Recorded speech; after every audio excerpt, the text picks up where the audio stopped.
अभी तक हम लोग कैपेसिटेंस के कुछ फार्मूला को निकाल चुके हैं, जिसमें हमने एक फार्मूला देखा कि एक कैपेसिटर में कैपेसिटेंस का जो फार्मूला होता था वो होता था epsilon naught A by D, where A with the area of cross section of the plate and D with the distance between two plate and epsilon naught with the permittivity.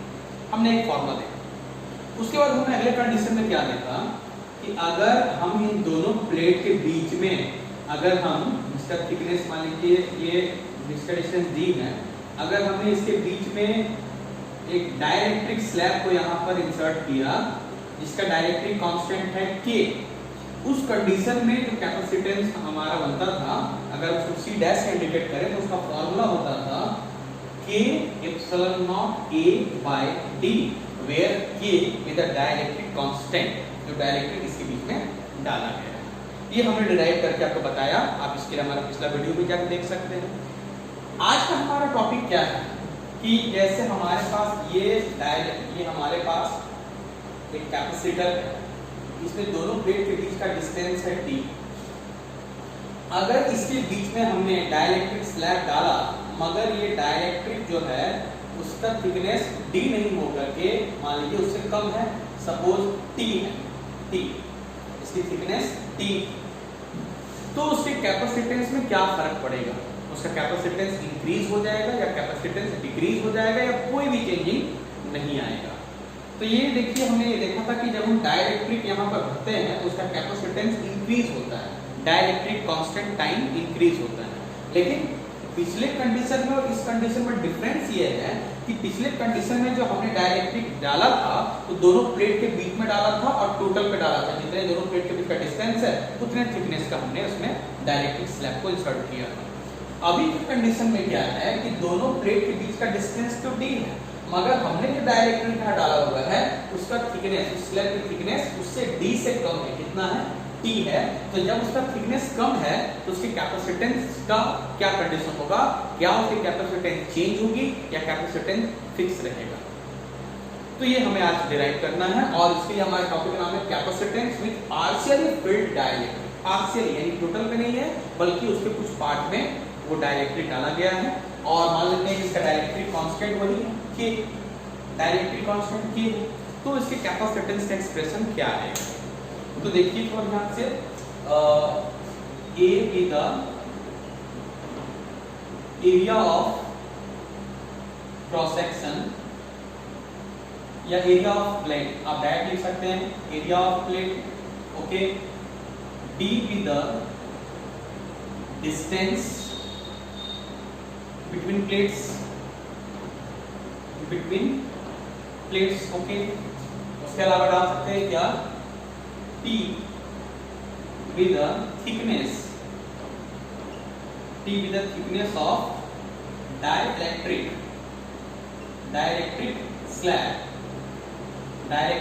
slab whose dielectric constant is K।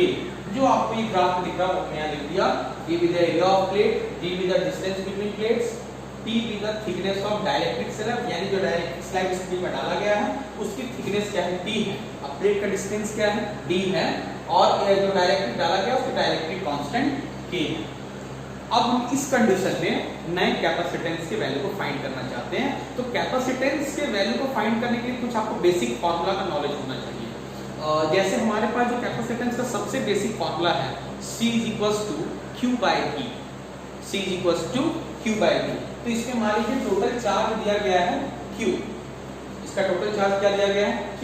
तो हमें यहाँ क्या लिखेंगे क्या? If C dash be the new capacitance, if C dash be the new capacitance, अगर इसका capacitance में C dash मान लिया तो C का बेसिक फॉर्मूला क्या होता है? Q divided by V C dash, या आप C मानिए C dash मानिए तो Q by V इसका बेसिक फॉर्मूला है। अगर आप पिछले वीडियो में जाके देखेंगे कि हमने इन सभी फॉर्मूला को कैसे डिराइव किया था तो आपको ये समझने में ज्यादा आसानी होगी।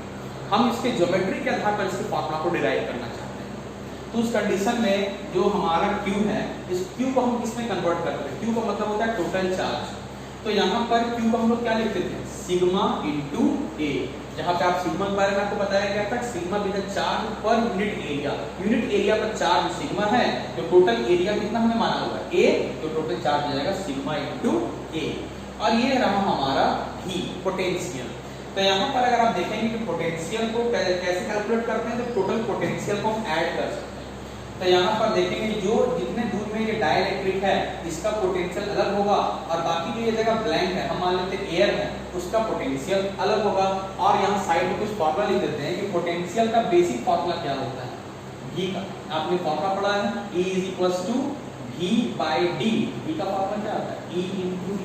ये हमने बेसिक फॉर्मूला पढ़े हुए हैं, V = E × D। मैंने पहले बताया कि आपको समझने के लिए इसके पिछले कुछ बेसिक फॉर्मूला का नॉलेज आपको होना चाहिए।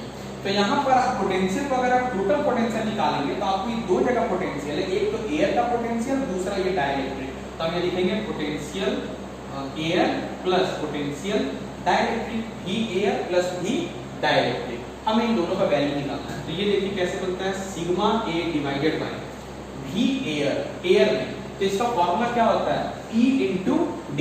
हमने बोला था कि इसमें इलेक्ट्रिक फील्ड, इसका इलेक्ट्रिक फील्ड कितना माना गया है E, और इसकी में एयर का जो डिस्टेंस है, तो एयर का टोटल वैल्यू क्या होगा।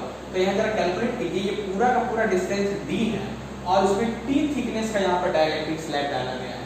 तो अगर T थिकनेस है तो एयर के लिए टोटल ब्लैंक जगह क्या है, D - T। तो यहाँ फॉर्मूला क्या हो जाएगा, E × D - T।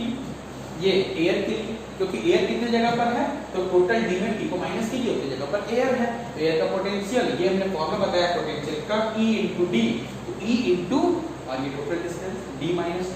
अच्छा, अब हम निकालेंगे V डाइलेक्ट्रिक। तो V डाइलेक्ट्रिक, तो डाइलेक्ट्रिक के लिए आपको पिछली वीडियो में जाके देखेंगे कि डाइलेक्ट्रिक में जो इलेक्ट्रिक फील्ड का वैल्यू होता था वो डाइलेक्ट्रिक कांस्टेंट टाइम्स कम हो जाता। तो अगर हमने इसकी डाइलेक्ट्रिक कांस्टेंट को K माना हुआ है, E की जगह हो जाएगा E/K, और इसकी थिकनेस क्या है, T, ये हो जाएगा यहाँ पर T। ये एक्सप्रेशन सीधा सा देखिए, फिर से समझिए, ये बेसिक फार्मूला Q/V। Q को हमने कैसे एक्सप्रेस किया, sigma × A, sigma with the charge per unit area and A with the total area. जब हमने इसको मल्टीप्लाई किया तो चार्ज निकल गया। पोटेंशियल के लिए यहाँ पर ये दो पार्ट है, तो पहले तो ये एयर है, दूसरा ये डाइलेक्ट्रिक है, तो potential air plus potential dielectric, और जो पोटेंशियल का बेसिक फॉर्मूला में पढ़ा हुआ है E × D, तो हमने लिखा E, हमने E को इलेक्ट्रिक फील्ड माना हुआ है, और ये इसका डिस्टेंस क्या है एयर का, तो D में T को माइनस किया, D - T प्लस डाइलेक्ट्रिक। तो आपको पिछले वीडियो में बताया गया है कि डाइलेक्ट्रिक में इलेक्ट्रिक फील्ड की वैल्यू डाइलेक्ट्रिक कांस्टेंट टाइम कम होती है। तो यदि इसमें E था तो यहाँ पर E/K, K with the dielectric constant, और टोटल डिस्टेंस इसका क्या है E। उसके बाद इसको थोड़ा सा सॉल्व करेंगे हम लोग। ये देखिए, तो यहाँ पर C' की वैल्यू क्या, सिग्मा A, अगर हमने यहाँ E को कॉमन ले लिया तो यहाँ क्या बचेगा, D - T प्लस T/K। अब देखिए यहाँ ये E, आप एक और बेसिक फॉर्मूला बताया गया था, E यहाँ पर आपको बताया गया था, E का फॉर्मूला होता था sigma divided by epsilon not, sigma divided by epsilon not. तो अब या तो आप E को आप सिग्मा में कन्वर्ट कीजिए या फिर सिग्मा को E में कन्वर्ट कीजिए, कोई भी एक आप काम कर सकते हैं। तो अगर आप सिग्मा की वैल्यू निकालेंगे तो हो जाएगा E × एप्सिलॉन नॉट। तो यहाँ पर आप सिग्मा की जगह पुट कर सकते हैं E एप्सिलॉन नॉट A, और यहाँ हो जाएगा E D माइनस, इन दोनों में T कॉमन ले लेंगे माइनस के साथ में, तो ये प्लस, ये माइनस वाला प्लस बन गया, 1 - 1/K। हमारा ये E cancel, E cancel, then the value of C' is epsilon naught A by D minus T × 1 - 1/K। ये नए कैपेसिटेंस की वैल्यू, ये नया फॉर्मूला। कैपेसिटेंस की वैल्यू जब हमने डाइलेक्ट्रिक नहीं डाला हुआ था, तो डाइलेक्ट्रिक नहीं डालने के बाद हमने क्या लिखा था कि उसका फॉर्मूला एप्सिलॉन नॉट A/D था।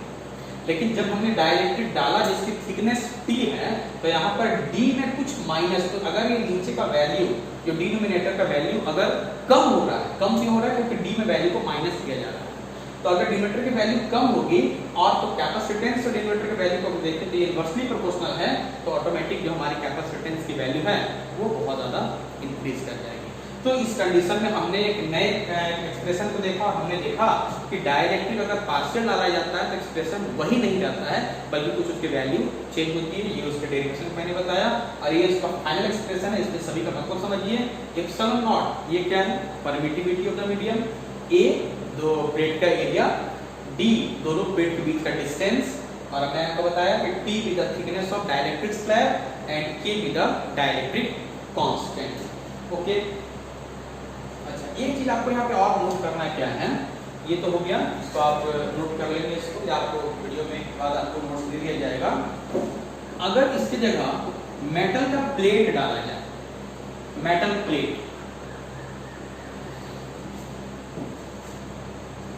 तो आप नोट करेंगे, note dielectric constant, dielectric constant for metal plate is infinite. ये आपको याद रखना है, dielectric constant for metal plate is infinite. ये आपके वैल्यू को याद रखना है। अगर वहां पर मेटल के प्लेट को डाला जाएगा तो कैपेसिटेंस की वैल्यू क्या होगी? तो वहां पर डाइलेक्ट्रिक कांस्टेंट, इस पूरे में डाइलेक्ट्रिक कांस्टेंट हमने क्या माना हुआ? के। तो अगर हमने अगर के को अगर इनफाइनाइट पुट कर दिया तो सी डैश की वैल्यू क्या? Epsilon naught A D minus T 1 minus 1 by infinite, ये एक्सप्रेशन। और हमने इनफाइनाइट को क्या देखा हुआ है? इनफाइनाइट का मतलब क्या होता है? समथिंग बाय जी, 1 बाय जी।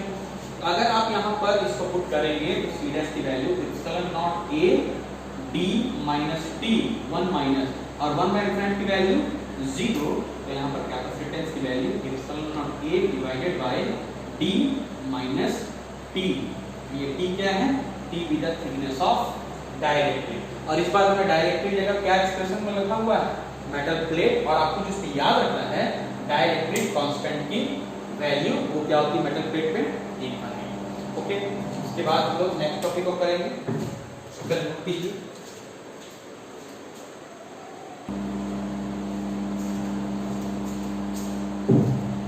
ओके, हमारा नेक्स्ट टॉपिक है common potential.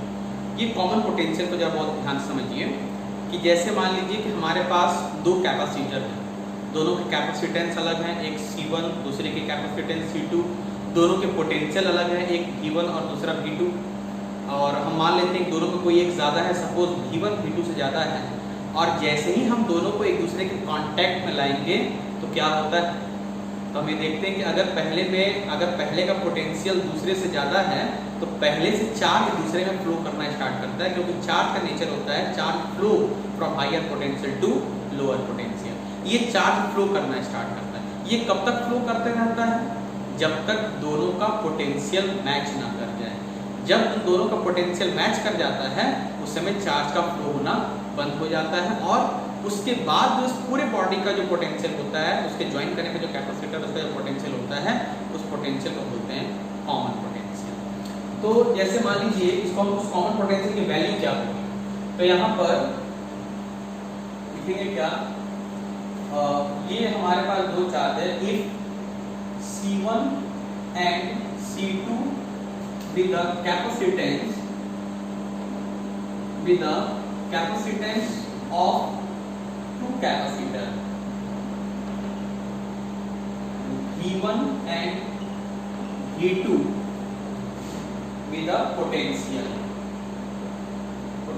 of C1 and C2 respectively. मान लेते हैं if C1 and C2 with the capacitance of two capacitor, V1 and V2 with the potential of C1 and C2 respectively, यानी जिसकी capacitance C1 उसकी potential V1, जिसकी capacitance C2 उसकी potential V2, और क्या नोट करेंगे? And V1 is more then V2, V1 V2 से ज्यादा है, यानी कि फर्स्ट कैपेसिटर का पोटेंशियल सेकंड कैपेसिटर के पोटेंशियल से ज्यादा है। तो जब इनका पोटेंशियल ज्यादा होगा तो हम लोग ये क्या भी बताया आपको, चार्ज फ्लो करेगा फर्स्ट कैपेसिटर से सेकंड कैपेसिटर की ओर, चार्ज हमारा फ्लो करेगा। चार्ज फ्लो करके दूसरे कैपेसिटर में चला जाएगा। तो देखिए, तो हम क्या लेते हैं, charge in first capacitor, charge in first capacitor. First capacitor में कितना चार्ज होगा? तो चार्ज का आपको बेसिक फॉर्मूला क्या पढ़ा आपने? C का फॉर्मूला पढ़ा है Q/V। तो Q का फॉर्मूला क्या होता है? C × V। तो चार्ज इन फर्स्ट कैपेसिटर में चार्ज कितना है? तो फर्स्ट कैपेसिटर में चार्ज, तो फर्स्ट कैपेसिटर का कैपेसिटेंस C1 और उसकी potential V1 is equals to Q1, इसको बोल सकते हैं C1 V2। उसके बाद चार्ज इन सेकंड कैपेसिटर, अगर हमने इसको Q2 माना तो क्या हो जाएगा? C2 V2। ओके, ये फर्स्ट कैपेसिटर में इतना चार्ज था, सेकंड कैपेसिटर में इतना चार्ज है, C1 V1 C2 V2। तो शेयर करने के पहले, चार्ज के फ्लो करने के पहले टोटल चार्ज निकाल लेते हैं। क्या लिखते हैं? Total charge before sharing. Charge को शेयर करने से पहले टोटल चार्ज क्या है? तो टोटल चार्ज अगर हम लिखेंगे तो हो जाएगा Q1 plus Q2 that is C1 V1 plus C2 V2। ये हमारे पास टोटल चार्ज है, चार्ज को शेयर करने से पहले, चार्ज को एक कैपेसिटर से दूसरे कैपेसिटर में फ्लो करने से पहले। उसके बाद जब हमने उन्हें कांटेक्ट में लाया तो हम क्या देखते हैं? चार्ज फ्लो किया, एक कैपेसिटर से दूसरे कैपेसिटर में चला गया। मगर चार्ज हम बेसिक नॉलेज क्या जानते हैं? चार्ज कंजर्व होते हैं। चार्ज कंजर्व होते हैं मतलब पहले जो टोटल चार्ज था फ्लो करने से पहले और फ्लो करने के बाद टोटल चार्ज तो कहीं जा नहीं रहे हैं, बस एक कैपेसिटर से दूसरे कैपेसिटर में आ रहे हैं। तो टोटल चार्ज जितना पहले था, टोटल चार्ज जितना बाद में होगा, तो चार्ज तो इक्वल होंगे। और हमने आपको बताया कि चार्ज कब तक फ्लो करता रहेगा? तो चार्ज तब तक फ्लो करता रहेगा जब तक कि दोनों ही कैपेसिटर का पोटेंशियल मैच ना कर जाए, यानी कि पोटेंशियल कॉमन ना हो जाए। तो हम यहाँ पे क्या लिखेंगे? इफ ही कॉमन, ही हमने कैसे लिखा? C BC। If BC be the common potential, क्योंकि तब तक फ्लो करता रहेगा, charge flow from higher potential to lower potential till equilibrium. Equilibrium हो गया कब? जब तक उन दोनों का पोटेंशियल मैच ना कर जाए। जब पोटेंशियल मैच करेगा चार्ज का फ्लो होना बंद हो जाएगा। तो ही common with the common potential then total charge after sharing. After sharing, sharing पर टोटल चार्ज क्या हो जाएगा? तो टोटल चार्ज का बेसिक फॉर्मूला CV। तो जब दोनों को हमने ज्वाइन किया है तो उसका कैपेसिटेंस C1 प्लस C2 दोनों ऐड हो जाएगा और ये हो जाएगा V common, capacitance into potential. तो ये टोटल चार्ज फ्लो करने के पहले का है, ये टोटल चार्ज फ्लो करने के बाद का है। और हमारे पास बेसिक नॉलेज क्या है कि टोटल चार्ज कंजर्व होते हैं, वो नहीं बदलते। तो हम यहाँ पे उसको यूज करेंगे, लिखेंगे since charge is conserve. Charge क्या होते हैं? कंजर्व। इसका क्या मतलब है? Total charge before is equal to, या फिर आप डायरेक्ट लिखेंगे तो लिखने ज्यादा जरूरत नहीं है, बिफोर आफ्टर लिखने की जरूरत नहीं है। चार्ज कंजर्व होते हैं, इसलिए पहले कितना चार्ज था? तो पहले चार्ज है C1 V1 plus C2 V2। बाद में टोटल कितना चार्ज हो जाता है? तो हमारे पास ये देखिए यहाँ पर हमारा फॉर्मूला आया हुआ है, total charge after sharing C1 plus C2 into V common, तो हो जाएगा C1 plus C2 V common. और हमें वैल्यू किसका निकालना है? Common potential that is V common. तो यहाँ पे हमारा एक्सप्रेशन क्या आएगा? फिर V common is equal to, ये नीचे चला आएगा C1 V1 plus C2 V2 divided by C1 plus C2। ये एक्सप्रेशन निकलता है कॉमन पोटेंशियल। तो चार्ज जब एक कैपेसिटर से दूसरे कैपेसिटर में फ्लो किया तो उस कंडीशन में हमने देखा कि चार्ज कंजर्व होते हैं, charge is conserve. Okay, charge के बारे में बोल सकते हैं। पोटेंशियल का क्या? तो पोटेंशियल के बारे में बोल सकते हैं कि पोटेंशियल कहां तक पहुंच जाता है? जब तक दोनों का पोटेंशियल कॉमन ना हो जाए। ये V कॉमन का एक्सप्रेशन आपको याद रखना है, C1 V1 plus C2 V2 divided by C1 plus C2।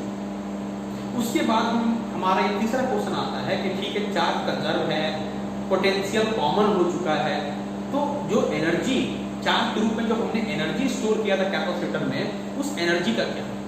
तो एनर्जी के बारे में तो हम ये जानते हैं कि एनर्जी होता किसके पास है? चार्ज के पास।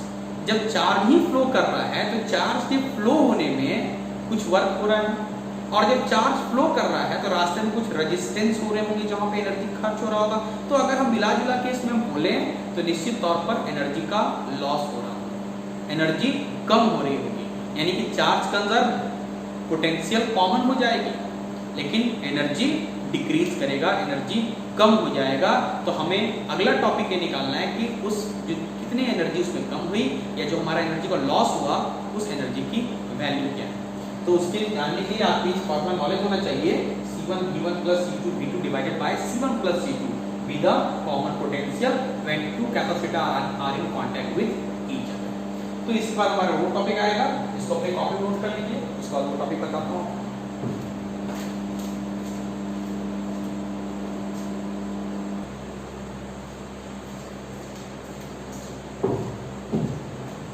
तो हमें ये एक्सप्रेशन निकालना है कि जब दो कैपेसिटर को एक दूसरे के साथ कांटेक्ट में लाया गया तो हमने ये देखा कि चार्ज कंजर्व है, पोटेंशियल कॉमन हो चुका है जिसका हमने फॉर्मूला भी आपको निकाल के बताया, और एनर्जी का लॉस है। क्यों? क्योंकि चार्ज फ्लो हुआ है, चार्ज के पास एनर्जी है, और जब चार्ज फ्लो हुआ है तो कुछ एनर्जी रेजिस्टेंस के कारण लॉस हुई है, और चार्ज के फ्लो होने में कुछ वर्क हुआ है, उस वर्क में कुछ एनर्जी का लॉस हुआ है।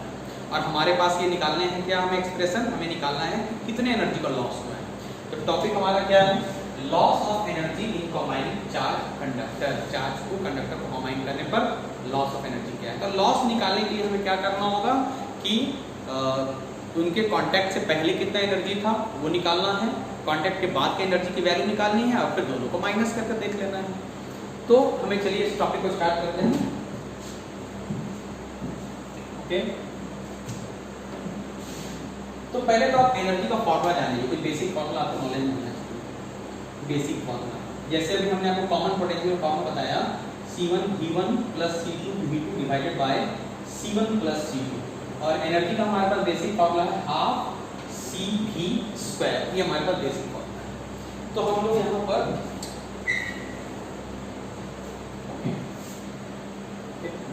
निकालते हैं first capacitor C1 V1, C1 is the capacitor whose the potential has energy। First capacitor के पास एनर्जी क्या होगा, तो आपको देखा कि उसके लिए आपको कैपेसिटेंस और पोटेंशियल का नॉलेज चाहिए, तो उसका कैपेसिटेंस C1 पोटेंशियल V1 फिर हो जाता है हाफ C1 V1 स्क्वायर। और उसी तरह सेकंड का निकालिए, सेकंड कैपेसिटर इसको मान लेते हैं C2 V2, इसको ब्रैकेट में लिख सकते हैं, हैज एनर्जी, ये हो जाता है half C2 V2 square. First के पास energy C1 V1 square, second के पास एनर्जी C2 V2 स्क्वायर। तो कांटेक्ट के पहले बिफोर कॉम्बिनेशन टोटल एनर्जी क्या है, तो यहाँ निकालेंगे टोटल एनर्जी बिफोर कॉम्बिनेशन, यानी कि ओरिजिनल, हम इसका एनर्जी नाम रखते हैं ई ओरिजिनल एनर्जी, दोनों का सम होगा। तो यहाँ पर हो जाएगा क्या, हो जाएगा half C1 V1 square plus half C2 V2 square. इसको हमने नाम दिया ई ओरिजिनल, यानी कि कॉम्बिनेशन के पहले जो टोटल एनर्जी थी हम उसका नाम कुछ भी नाम बोलते हैं, हमने नाम रख दिया ई ओरिजिनल। अच्छा, उसके बाद टोटल एनर्जी आफ्टर कॉम्बिनेशन का टोटल एनर्जी क्या, तो एनर्जी के लिए आपको फॉर्मूला है हाफ CV स्क्वायर। तो यहाँ पर हम लोग वो यूज करेंगे हाफ, तो कैपेसिटेंस क्या होता है ऐड करने पर, अगर हम इसको पैरेलल ऐड किया C1 plus C2, और पोटेंशियल क्या हो जाता है दोनों को ज्वाइन करने पर, कॉमन पोटेंशियल। और कॉमन पोटेंशियल का हमने एक्सप्रेशन क्या निकाला हुआ है, C1 V1 plus C2 V2 divided by C1 plus C2। तो हमने यहाँ पे यूज किया V कॉमन, और इसको आप पुट कर सकते हैं हाफ C1 plus C2, ये V कॉमन का स्क्वायर हो जाएगा, और ये हो जाएगा यहाँ पर C1 V1 plus C2 V2 divided by C1 plus C2 का होल स्क्वायर। अभी आप देख लीजिए इसके पावर में 1 है, होल स्क्वायर है, मतलब इसके पावर में भी 2 है और इसके पावर में भी 2 है, ये कैंसिल हो करके एनर्जी हो जाएगा हाफ C1 plus C2, ये हो जाएगा C1 V1 plus C2 V2 का स्क्वायर, और नीचे हो जाएगा C1 प्लस C2 का स्क्वायर, ये कैंसिल किया तो हमारा value half C1 V1 plus C2 V2 का square divided by C1 plus C2। ये हमारा ई ओरिजिनल है और ये हमारा न्यू एनर्जी ई न्यू, यानी ये कॉम्बिनेशन के पहले का टोटल एनर्जी और ये कॉम्बिनेशन के बाद की एनर्जी। हमें क्या निकालना है?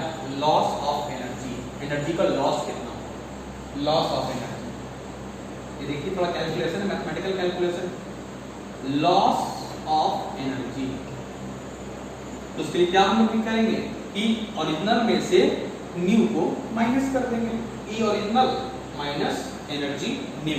तो अब चलिए वैल्यू पुट करते हैं, तो ये देखिए क्या होता है, half C1 V1 square half C2 V2 square minus new की वैल्यू ये हो जाती है यहाँ पर हाफ, ऊपर क्या हो जाता है C1 V1 प्लस ये C1 है C2 V2 का square divided by C1 plus C2। ये जो हमारा एक्सप्रेशन आया, इसके बाद मैथमेटिकल कैलकुलेशन करते हैं। हाँ, तो इस तीनों में कॉमन क्या चला आ रहा है? हाफ कॉमन, उस रूम में उसको तीनों में कॉमन क्या चला आ रहा है?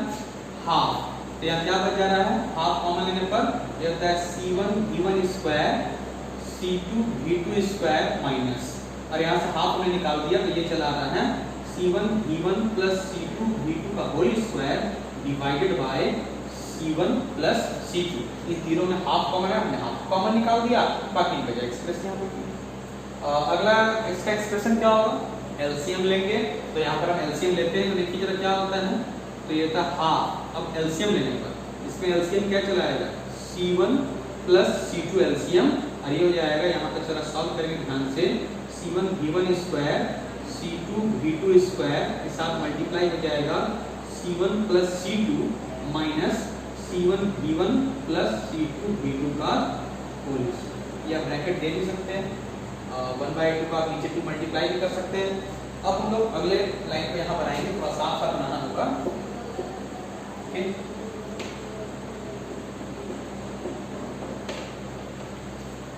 देखिए हम इसको मल्टीप्लाई करेंगे, तो यहाँ पर वैल्यू क्या हो जाता है, हाफ को अपनी जगह पर इसको सॉल्व करते हैं, मल्टीप्लाई करेंगे तो C1 V1 स्क्वायर को C1 से मल्टीप्लाई करेंगे तो ये हो जाएगा C1 स्क्वायर V1 स्क्वायर, फिर C1 V1 स्क्वायर को C2 से करेंगे तो हो जाएगा C1 C2 और ये हो जाएगा V1 स्क्वायर। तो सॉल्व करते हैं, प्लस अभी हम लोग C2 V2 स्क्वायर को C1 से करेंगे तो C1 C2 V2 square plus और इसको मल्टीप्लाई करेंगे तो हो जाएगा C2 स्क्वायर V2 स्क्वायर। तो हमने इन दोनों को से मल्टीप्लाई किया तो फिर चार टर्म तैयार हो गया, और यहाँ पर आप देखेंगे माइनस के बाद इन दोनों का होल स्क्वायर। तो आप जरा सॉल्व करेंगे, उसके नीचे में कर सकते हैं। तो अगर ये साइड माइनस में है, इसके सारे टर्म्स प्लस में होंगे तो माइनस का सभी माइनस हो जाएंगे। तो ये बन क्या जाएगा, जैसे a प्लस b का स्क्वायर, a का स्क्वायर, तो इसका स्क्वायर करेंगे तो हो जाएगा C1 square V1 square minus, minus क्यों? क्योंकि बाहर माइनस बैठा हुआ है, C2 square V2 square minus 2 C1 C2 V1 V2 and divided by इसकी वैल्यू क्या हो जाएगी C1 प्लस C2, ये जो नीचे न्यूमरेटर बचा हुआ है C1 प्लस C2। इसको जरा सॉल्व करते हैं तो C1 स्क्वायर V1 स्क्वायर यहाँ चला आ रहा है, C1 square V1 square plus और माइनस में ये दोनों cancel, C2 square V2 square plus में और ये माइनस में, ये दोनों भी कैंसिल हो गया। अब देखिए बचता क्या है यहाँ पर, जरा गौर से देखिए 1/2, यहाँ पर देखिए C1 C2, इसमें भी C1 C2, यहाँ पर भी C1 C2, इस तीनों ही टर्म में C1 C2 को कॉमन ले लीजिए, C1 C2, और नीचे में क्या चला आ रहा है C1 प्लस C2, ब्रैकेट देखिए क्या बचता है। हमने जब C1 C2 कॉमन निकाला तो यहाँ क्या बचा V1 स्क्वायर प्लस ये क्या बच रहा है V2 square minus 2 V1 V2, ये हमारे पास ब्रैकेट बचा। और ये जो हमारे पास कुछ वैल्यूज आए इसको हम शॉर्ट में क्या लिख सकते हैं, half C1 C2 divided by C1 plus C2, ये हो जाएगा V1 माइनस V2 का होल स्क्वायर। ये किसका एक्सप्रेशन है, E original minus E new, half C1 C2 by C1 plus C2 divided by V1 minus V2 का whole square. तो अगर आप इस पूरे को देखेंगे तो ये कैपेसिटेंस का फॉर्मूला हम पहले भी देख चुके हैं कि जब दो कैपेसिटर को सीरीज में सजाया जाए तो इक्विवेलेंट कैपेसिटेंस का फॉर्मूला होता है। तो ये पूरा का पूरा एक कैपेसिटेंस है और ये पोटेंशियल है। अच्छा, यहाँ पर देखने की बात ये भी है कि ये तो कभी नेगेटिव होगा नहीं, हाफ चाहे ये पूरा एक्सप्रेशन कभी नेगेटिव नहीं हो सकता है। अब रहा v1 v2 का स्क्वायर, v1 v2 का स्क्वायर, तो हम जानते हैं कि कभी भी किसी का स्क्वायर नेगेटिव नहीं हो सकता है, यानी कि पूरा का पूरा एक्सप्रेशन क्या है, पॉजिटिव है। अगर ये पूरा का पूरा एक्सप्रेशन पॉजिटिव है, इसका मतलब हमारा पहले जो ओरिजिनल हमारा एनर्जी था और जो हमारा न्यू एनर्जी है, इन दोनों में अगर ये पूरा पॉजिटिव है तो इन दोनों बड़ा कौन, ई ओरिजिनल। तो हम क्या देखते हैं, E original is more than E new. इसका मतलब एनर्जी का लॉस हुआ, कितना लॉस हुआ, तो half C1 C2 divided by C1 plus C2 and into V1 minus V2 का होल स्क्वायर। तो ये इसके कुछ क्वेश्चंस, इस पे बेस्ड न्यूमेरिकल क्वेश्चन भी आते हैं और 1 मार्क के क्वेश्चन भी इसमें पूछे जाते हैं। इसको समझने के लिए या कैपेसिटेंस को पूरी डिटेल में पढ़ने के लिए आपको पढ़ने का तरीका है, आपको याद रखना है कि जब भी कोई नया फॉर्मूला बनता है, जैसे कैपेसिटेंस का बेसिक फॉर्मूला बना, कैपेसिटेंस का उसका ज्योमेट्री से रिलेटेड फॉर्मूला हुआ, चाहे इलेक्ट्रिक फील्ड की फॉर्मूला सिग्मा के टर्म में, ये सभी फॉर्मूला को आपको बेसिक तरीके से पढ़ना है और इसको खुद से प्रैक्टिस करना है। ये बहुत इंपॉर्टेंट टॉपिक है, इससे रिलेटेड कुछ न्यूमेरिकल क्वेश्चन भी आपके एग्जाम में पूछे जाएंगे। Okay, thank you.